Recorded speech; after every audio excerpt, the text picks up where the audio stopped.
وأحسن منك لم تر قط عيني وأجمل منك لم تلد النساء خلقت مبرأ من كل عيب خلقت مبرأ من كل عيب كأنك قد خلقت كما تشاء كتاب أنزلناه إليك مبارك ليدبروا آياته وليتذكر أولو الألباب۔ یہ کتاب برکت والی ہے جسے ہم نے آپ کی طرف نازل فرمایا ہے تاکہ دانش مند لوگ اس کی آیتوں میں غور و فکر کریں اور نصیحت حاصل کریں۔ اللہم صلی علی سیدنا محمد وعلی آل سیدنا محمد بعدد کل ذرۃ مئۃ الف الف مرۃ۔ سامعین و ناظرین کرام، السلام علیکم ورحمۃ اللہ وبرکاتہ۔ سامعین کرام، سورہ الحدید آیت نمبر 16 حصہ سوم۔ آج کا موضوع، کیا ہمارے دل اللہ تعالیٰ کی یاد سے غافل ہیں؟ اس کے ساتھ آج کے سبق کا آغاز کرتے ہیں۔ سب سے پہلے گزشتہ سبق کا اعادہ ہوگا۔ فَالْيَوْمَ لَا يُؤْخَذُ مِنْكُمْ فِدْيَةٌ وَلَا مِنَ الَّذِينَ كَفَرُوا مَأْوَاكُمُ النَّارُ هِيَ مَوْلَاكُمْ وَبِئْسَ الْمَصِيرُ۔ بس آج کے دن اے منافقو، تم سے کوئی معاوضہ قبول نہیں کیا جائے گا اور نہ ہی ان سے جنہوں نے کفر کیا تھا، اور تم سب کا ٹھکانہ دوزخ ہے، اور یہی ٹھکانہ تمہارا مولا یعنی ساتھی ہے، اور وہ نہایت بری جگہ ہے، کیونکہ تم نے ان کو مولا ماننے سے انکار کر دیا تھا جہاں سے تمہیں نور ایمان اور بخشش کی خیرات ملنی تھی۔ السلام علیکم۔ سورہ الحدید آیت نمبر 16 ہے۔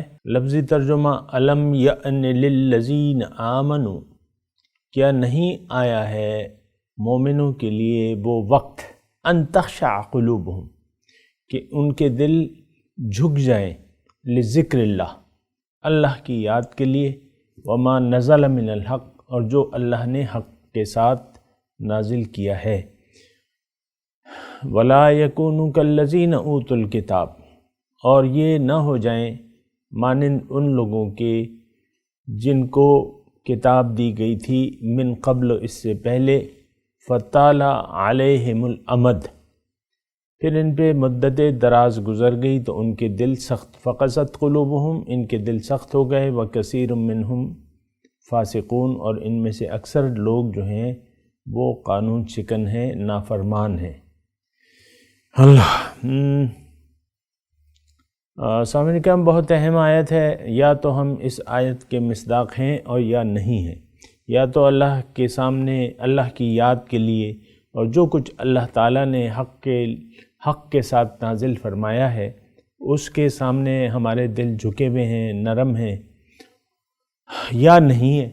تو یہ دونوں صورتوں میں آپ نے ضرور یہاں ٹھہر کے یہ اندازہ لگانا ہوگا کہ میرا دل ذکر الہی کے لیے، اللہ کی یاد کے لیے، اور جو اس نے قانون نافذ فرمایا ہے، نازل فرمایا ہے میرے لیے، یعنی میری زندگی گزارنے کے لیے جو طریقہ، تو اس کے لیے میرا دل نرم ہے یا نہیں ہے۔ دیکھیں، یا تو آپ کا دل نرم ہوگا یا سخت ہوگا، یہ بات بھی نوٹ کر لیں۔ یہ میں نے آپ کو بات بھی کہی ہے، اصل میں یہ بات بہت زیادہ بنیادی ہے، اس لیے میں اس کی ذرا تکرار کر رہا ہوں تاکہ میں بھی اچھی طریقے سے سمجھ جاؤں اور آپ کو بھی کوشش کروں کہ سمجھا دوں اس بات پہ کہ یا تو آپ کا دل سخت ہے یا نہیں ہے۔ اگر آپ کا دل سخت ہے تو اس کے علامات کیا ہیں کہ آپ کا دل اللہ کی یاد سے غافل ہوگا۔ نمبر 1، سب سے پہلے بات یہ ہے، یعنی آپ کو اپنا کوئی ہوش ہی نہیں ہوگا. میں وہ علامات بتا رہا ہوں. یعنی آپ کو اپنے اصل حقیقت کا کوئی ہوش ہی نہیں ہوگا. آپ کو اپنی کوئی فکر ہی نہیں ہوگی. یعنی جب اللہ کی یاد سے دل غافل ہو جائے تو انسان اللہ تعالیٰ کو بھول جاتا ہے، نتیجتاً وہ خود اپنے آپ کو بھی بھول جاتا ہے. جن کے دل سخت ہیں ان کے دل اللہ کی جو قوانین ہے، جو کلام اللہ ہے، جو طریقۂ زندگی ہے، جو ضابطۂ حیات ہے، اس کو دل کے کانوں سے سننے کے لیے تیار نہیں ہوتا. رسمی طور پہ وہ سن تو لیتے ہیں لیکن اس پر عمل کے لیے تیار نہیں ہوتے. جب دل سخت ہو تو یہ بات نوٹ کر لیں کہ ایک تو آپ کو اپنا آپ یاد نہیں رہے گا، اور جب دل سخت ہو جائے تو جو کلام الہی ہے وہ کیا ہے، وہ قانون ہے کس چیز کا، آپ کی زندگی گزارنے کا، وہ طریقہ ہے آپ کی زندگی گزارنے کا، وہ اور جو رسول صلی اللہ علیہ وسلم کا طریقہ ہے، جو ان کے فرمودات ہیں، جو ان کے ارشادات ہیں، وہ اور ان کا جو طرز عمل ہے، یہ دونوں ایک ہی چیز ہے. لیکن فرمودہ اور عمل میں تھوڑا سا فرق یہ ہے کہ فرمودہ جو ہے وہ آپ کو زبان سے بیان ہوتا ہے، اور جو ان کا اسوہ حسنہ ہے وہ آپ کو ان کی زبان حال سے، یعنی عملی طور پہ وہ آپ کو ایک نمونہ پیش کرتے ہیں. تو اس نمونے کے لیے آپ کا دل جو ہے تیار نہیں ہوتا کہ ان کو آپ فالو کریں. حالانکہ ہماری نجات، یہ بات نوٹ کر لیں، اسی بات میں ہے کہ ہم حضور صلی اللہ علیہ وسلم کو فالو کریں، ان کے اسوہ حسنوں کو فالو کریں.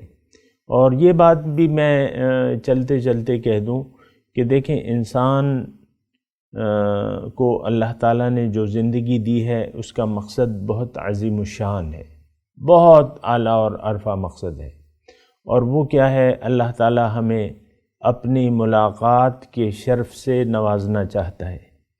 اللہ تعالیٰ ہمیں اپنا دیدار کے شرف سے نوازنا چاہتا ہے. اللہ تعالیٰ ہمیں اپنے قرب، خاص قرب کے شرف سے مشرف کرنا چاہتا ہے. اچھا، اب ہم آ گئے دنیا میں انسان. یہ بات ذرا نوٹ کر لیں، جب ہم آ جاتے ہیں دنیا میں تو اللہ تعالیٰ ہمیں اختیار دے دیتا ہے. اگرچہ ہماری فطرت جو ہے وہ نیک ہے، وہ بد نہیں ہے، لیکن جب انسان بڑا ہوتا ہے تو یقیناً اس کے ساتھ نفس و شیطان بھی لگے رہتے ہیں، اور یہ نفس و شیطان آپ کو آمادہ کرتے ہیں کہ آپ اللہ کو بھلا کے زندگی گزاریں. یہ آپ کوشش کرتے ہیں، یہ نفس و شیطان، کہ آپ روحانیت کی طرف، اپنی روح کی طرف مائل نہ ہوں. یہ کوشش، ان کی ازلی کوشش یہ ہے. شیطان کا تو آپ کو معلوم ہے سامعین کرام کہ جب وہ مکالمہ ہوا تھا اللہ تعالیٰ سے تو اس نے چیلنج کیا تھا کہ اے اللہ تعالیٰ، تو اس انسان کو اپنے لیے پیدا کر رہا ہے، لیکن تیری طرف جو سیدھا راستہ آتا ہے تو میں اس میں اس کو نشانہ بناؤں گا، اس کو بھٹکاؤں گا، دائیں سے بائیں سے، آگے سے پیچھے سے، اور میں اس کو، تو ان میں سے اکثر کو شکر گزار نہیں پائے گا. یہ میں آیات الہی کا ترجمہ کر رہا ہوں، یعنی سارا جو میں نے فقرہ بولا ہے یہ آیات الہی کا ترجمہ ہے. اور میں ضرور کہوں گا اس کا وہ حصہ کہ لَأَقْعُدَنَّ عِنْدَ صِرَاطِكَ الْمُسْتَقِيمِ. اے اللہ تعالیٰ، تیری طرف جو تو اس کو اپنے لیے پیدا کر رہا ہے، لیکن میں اس تیری طرف جو راستہ آتا ہے، جب یہ آئیں گے تیری طرف کوشش کریں گے تو میں اس میں بیٹھ کے ان کو بہکانے کی کوشش کروں گا، اور ان میں سے جو اکثریت ہے ان کو آپ شکر گزار نہیں پائیں گے. تو بہرحال یہ ایک یعنی واقعہ ہے.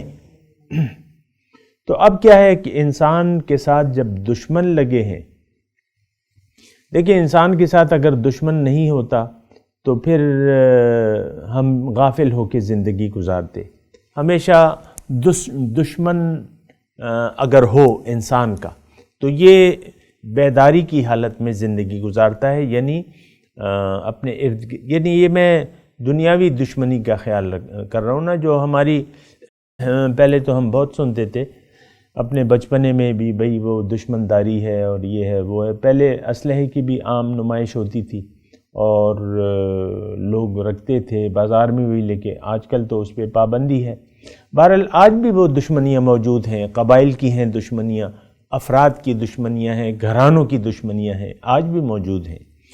تو دیکھیں، ایک آپ دیکھیں جو جن کے دشمن نہیں ہیں وہ بے خوف و خطر پھرتے رہتے ہیں، نہ ان کے پاس، یعنی پہلے ایسا ہوتا تھا، یعنی وہ پہلے کی میں صورتحال آپ کو بتا رہا ہوں کہ جن کی دشمنداری نہیں ہوتی تھی افراد کی یا قبیلوں کی یا گھرانوں کی، وہ بس عام لباس میں بے خوف و خطر گزرتے تھے.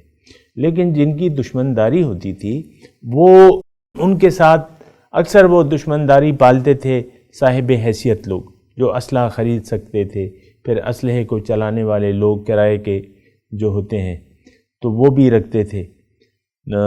اب وہ جو ہے جب نکلتے ہیں، یعنی دشمندار لوگ، تھوڑا سا یہ مضمون میں نے طویل کر دیا ہے لیکن یہ دلچسپ ہے، ذرا غور سے سنیں.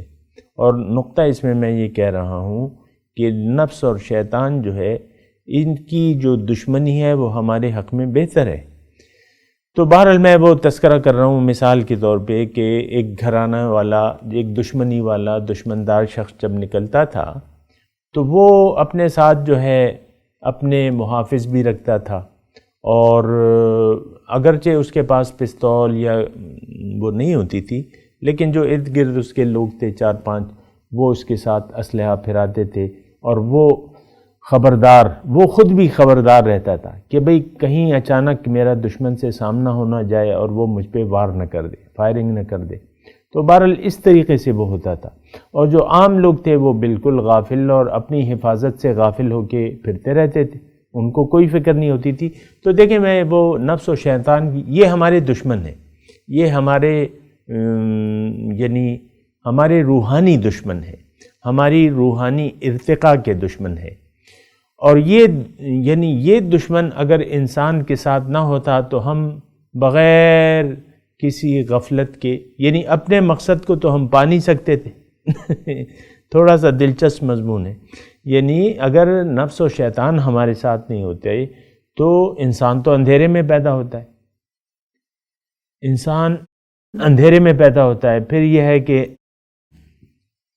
جب اس کو اندھیرے میں پیدا ہوتا ہے تو ہمیشہ اصولی طور پہ یہ ایک طریقہ کار ہے کہ انسان کو روحانی نشو و نما کے لیے رہنمائی چاہیے، روحانی نشو و نما کے لیے رہنمائی چاہیے. تو پھر کتاب اور رسول کے ذریعے اللہ تعالیٰ اپنی یہ ذمہ داری پوری فرماتا ہے. لیکن نفس و شیطان نہ ہوتے تو پھر وہ چیز نہیں ہوتی، پھر تو ہم غافل ہی رہتے. یہ نفس و شیطان جو ہیں یہ ہمیں ابھارتے ہیں اور ہمیں دشمنی کرتے ہیں. اور اسی طرح اللہ تعالیٰ نے ہمیں فرمایا کہ دیکھو شیطان تمہارا دشمن ہے اور تم اس کے ساتھ دشمنی کرنا. ان الشیطان لکم عدو فاتخذوہ عدوا.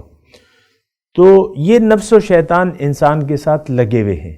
اب انسان جب عاقل اور بالغ ہو جاتا ہے اس کو سوچنا چاہیے کہ میری منزل کیا ہے، میرا خالق کون ہے، مجھے کس نے پیدا کیا ہے اور کس لیے پیدا کیا ہے.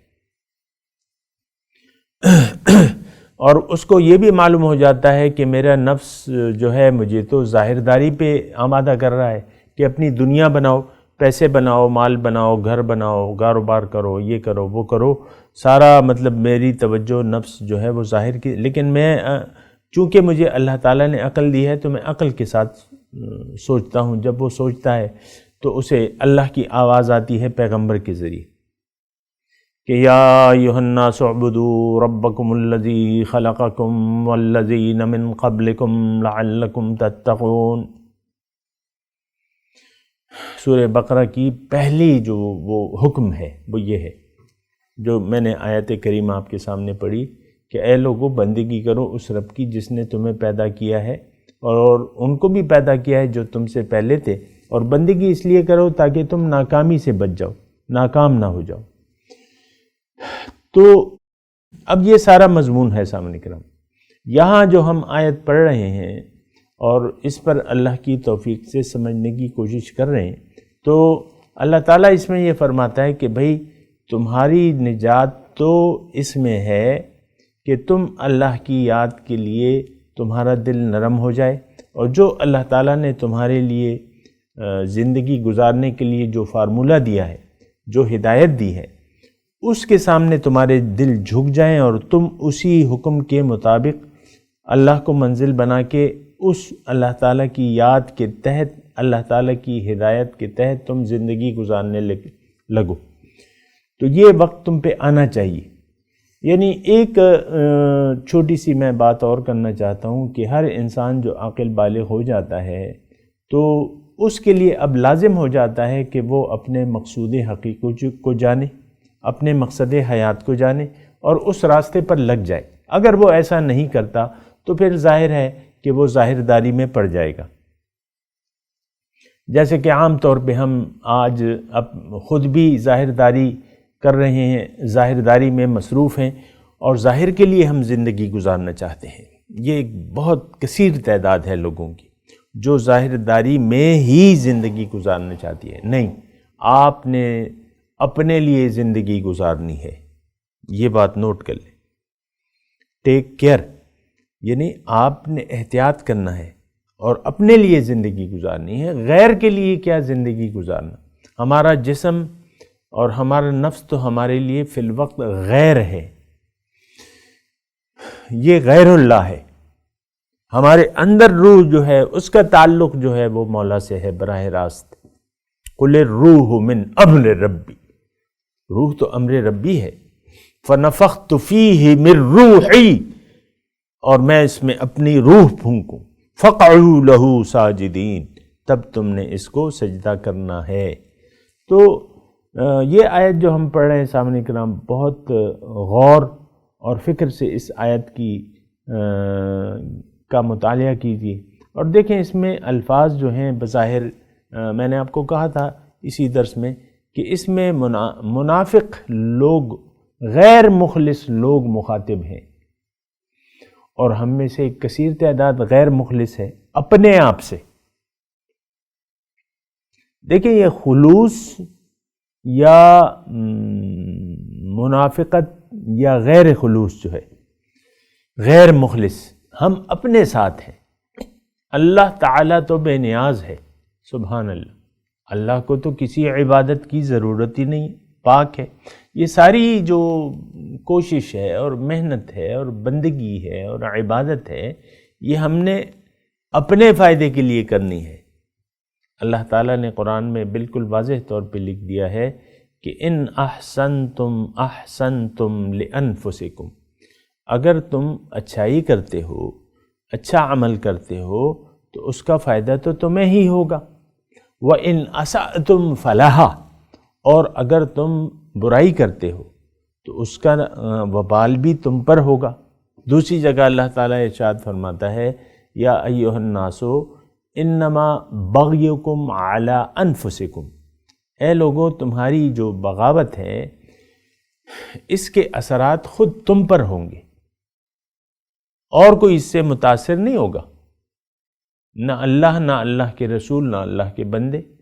تمہاری بغاوت کا تو اثر تم پہ ہوگا. متاع الحیات الدنیا، تھوڑی سی زندگی کا عیش ہے، پھر اس کے بعد ثم الینا مرجعکم، میرے پاس واپس آؤ گے. وَنُنَبِّئُكُم بِمَا كُنتُمْ تَعْمَلُونَ، پھر میں تمہیں بتاؤں گا جو کچھ تم کرتے رہے. بہرحال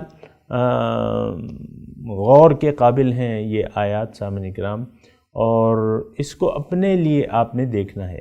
اور اس آیت میں دیکھیں جو مضامین ہیں وہ میں آپ کو بتا رہا ہوں. سب سے پہلے تو اس کا تخاطب جو ہے، خطاب براہ راست غیر مخلصین سے ہے، جو اپنے اسلام میں غیر مخلص ہیں، جن کا اسلام جو ہے منافقت سے پاک نہیں ہے.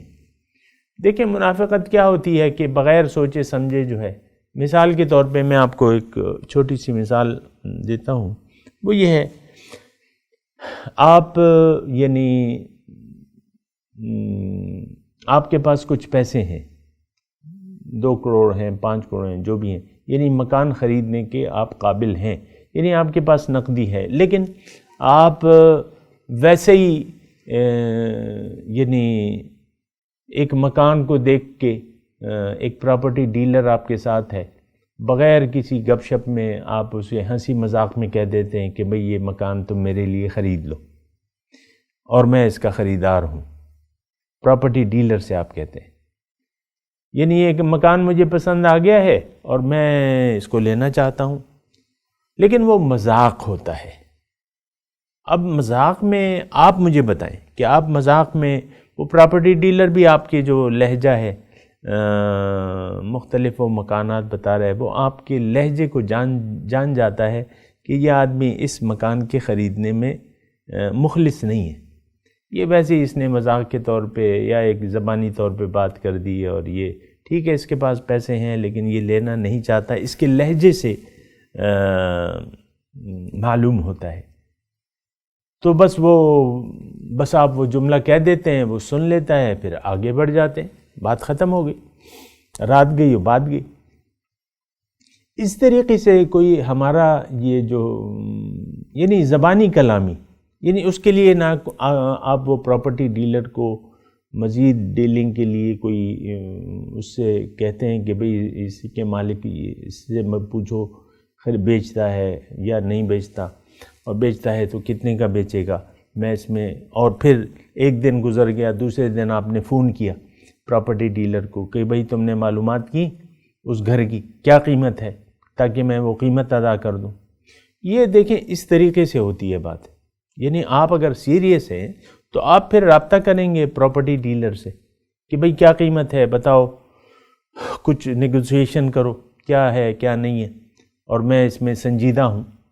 تو ہماری سنجیدگی کا آپ کو معلوم ہے کہ ہماری سنجیدگی اسلام میں ہے کتنی، یہ تو آپ کو مجھ سے زیادہ بہتر جانتے ہیں۔ کبھی ہم نے اپنے متعلق سوچا ہے، اپنی کامیابی اور اپنے نجات کے متعلق سوچا ہے، اپنے لیے جنت میں گھر بنانے کے متعلق سوچا ہے؟ کبھی نہیں، سوال ہی نہیں ہے۔ کیا آپ یعنی آپ کی ملاقات جو بھی آپ کی زندگی ہے، 50 ہے، 40 ہے، 25 ہے، 30 ہے، جو بھی ہے، لیکن میں آپ سے یہ کہہ رہا ہوں کہ کبھی آپ سے کسی نے پوچھا ہے کہ بھئی میں تو جنت میں گھر بنانا چاہتا ہوں اور مجھے اس کا طریقہ ہی نہیں معلوم، یا میں تو اپنا تزکیہ نفس کرنا چاہتا ہوں، مجھے تو کوئی آدمی نہیں مل رہا، کوئی رہنما چاہتا ہوں، مجھے کوئی رہنما ہی نہیں مل رہا؟ کبھی آپ کبھی سنا ہے اس 40-50 سال کی زندگی میں؟ حالانکہ یہ اہم معاملات ہیں، کیونکہ اگر آپ نے دنیا میں جنت حاصل کرنے کی کوشش نہ کی تو آپ کا ٹھکانہ یقیناً جہنم ہے، یہ بات نوٹ کر لیں۔ جنت آپ نے یہاں بنانی ہے، دوزخ یعنی اس کے لیے ارادہ کرنا ہے، اس کے لیے کوشش کرنی ہے۔ اگر آپ نے جنت کے لیے کوشش نہ کی تو یقیناً آپ کا ٹھکانہ جو ہے وہ جہنم ہے، یہ بات میں آپ کو کہہ دوں۔ باقی جو ہم نے جو کلمہ طیبہ پڑھا ہوا ہے وہ ایک مذاق سا ہے، وہ ایک غیر سنجیدہ بات ہے، کوئی سنجیدہ بات نہیں ہے۔ اول تو کلمے کا مطلب ہی ہمیں نہیں معلوم کہ اس کا مطلب حقیقی کیا ہے، لا الہ کا مطلب کیا ہے، محمد الرسول اللہ کا مطلب کیا ہے، یہ بھی ہم نہیں جانتے۔ ہمیں نہیں معلوم کہ اسلام کا مدعا کیا ہے، وہ یہ چاہتا ہم سے کیا ہے، رسول کا مدعا کیا ہے، اس کو بھیجنے کا اللہ کا مدعا کیا ہے، اس کا تو اور رسول ہمیں کس طریقے کی کس طرف دعوت دے رہے ہیں، یہ ہمیں نہیں معلوم۔ بس رسول میلاد منا لو، نعتیں پڑھ لو، بس قصہ ختم ہو گیا۔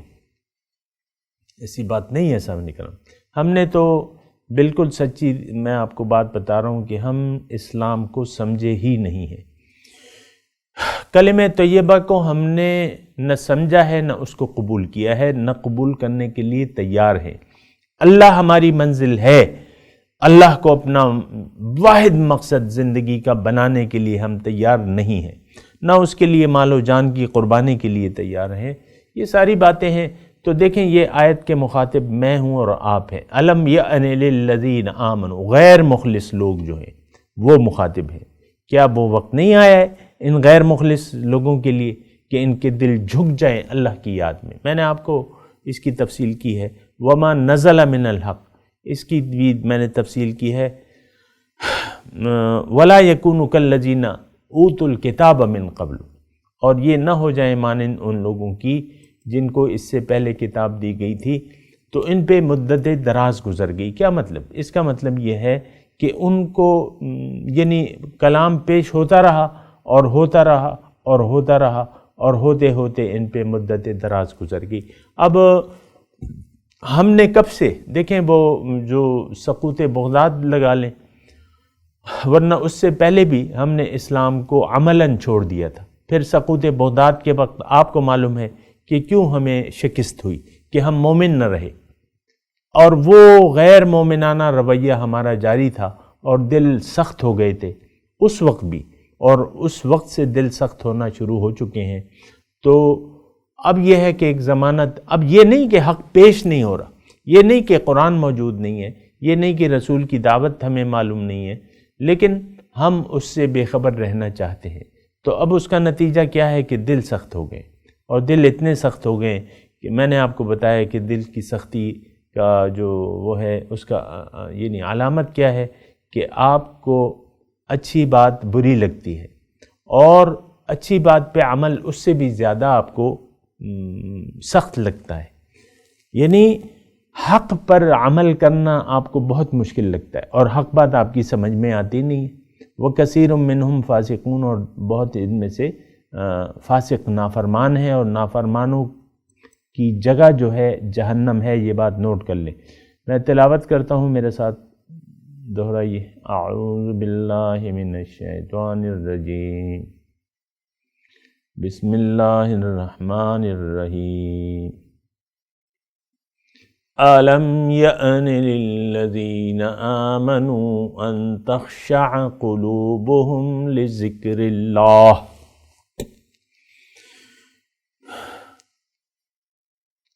وَمَا نَزَلَ مِنَ الْحَقِّ وَلَا يَكُونُوا كَالَّذِينَ أُوتُوا الْكِتَابَ مِنْ قَبْلُ فَطَالَ عَلَيْهِمُ الْأَمَدُ فَقَسَتْ قُلُوبُهُمْ وَكَثِيرٌ مِّنْهُمْ فَاسِقُونَ۔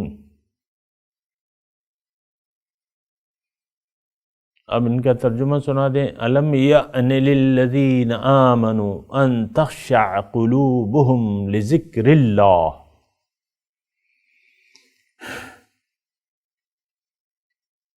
کیا نہیں آیا ہے ایمان والوں کے لیے وہ وقت کہ ان کے دل جھک جائیں، ان کے دل نرم ہو جائیں، لذکر اللہ، اللہ کی یاد کے لیے، وما نزل من الحق،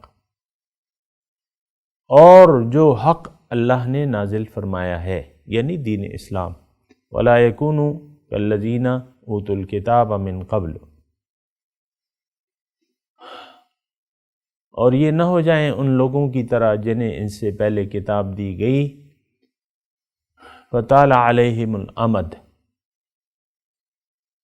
اور پھر ان پہ مدت دراز گزر گئی، لوگ کہتے رہے یہ سنتے رہے، فقست قلوبہم، اور مان کے نہ دیا تو دل ان کے سخت ہو گئے، وکثیر منہم فاسقون، اور ان میں سے بہت سے لوگ نافرمان ہیں۔ اس کے ساتھ آج کے سبق کی تلاوت اور ترجمہ۔ أَلَمْ يَأْنِ لِلَّذِينَ آمَنُوا أَن تَخْشَعَ قُلُوبُهُمْ لِذِكْرِ اللَّهِ وَمَا نَزَلَ مِنَ الْحَقِّ وَلَا يَكُونُوا كَالَّذِينَ أُوتُوا